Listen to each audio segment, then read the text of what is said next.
In an interview with Tigrai television, member of Tigray Central Command Getachew Reda said Tigray Defense Forces have scored major victory in Dedebit Front against Ethiopian forces and allies from Eritrea and Amhara.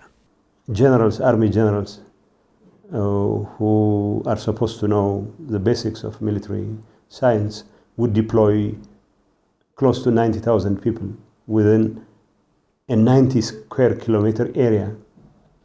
So yesterday morning we had completely crashed the Dedebit Front with tens of thousands killed and wounded and thousands more captured. The rest, tens of thousands, are retreating in this area. Getachew added the joint military campaign was meant to take up Mekelle on the 11th of September and said the plan was not only ambitious but also ridiculous. But their hope and expectation was for the Dedebit Front to crumble so that forces from Tzelemt, from Dedebit and from Adiabo could join and march all the way to Shire, and then of course the Rama and the Alambasa part of the engagement would then kick off, and then the Eritreans and the Ethiopian forces would move deep into Tigray and take over Mekelle on the 11th of September. It's not just ambitious, it's absolutely ridiculous for them to assume that their movement would be a cakewalk. Of course, it wasn't a cakewalk. Getachew stressed that Tigray has shown Ethiopian and Eritrean forces that military option is not an option, and was heard to say Tigray has one of the strongest militaries in the region.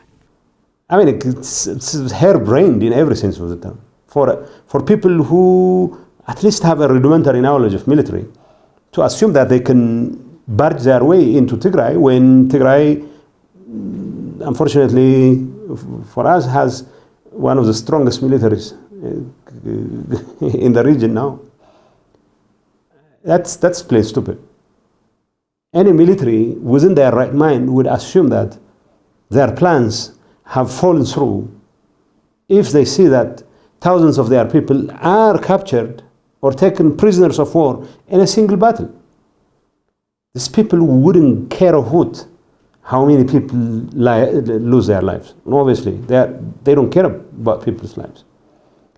In the Dedebit alone, we're talking about 90,000 souls stampeding.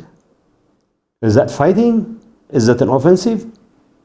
Stampeding to fight, stampeding to live, but being victims of gunfire from both sides. Yeah, whatever their calculations are, we have shown them that military solution is not an option. So I cannot really speak for Abiy or the Mecca, but we insist that talking is the only game in town. Shooting is not working.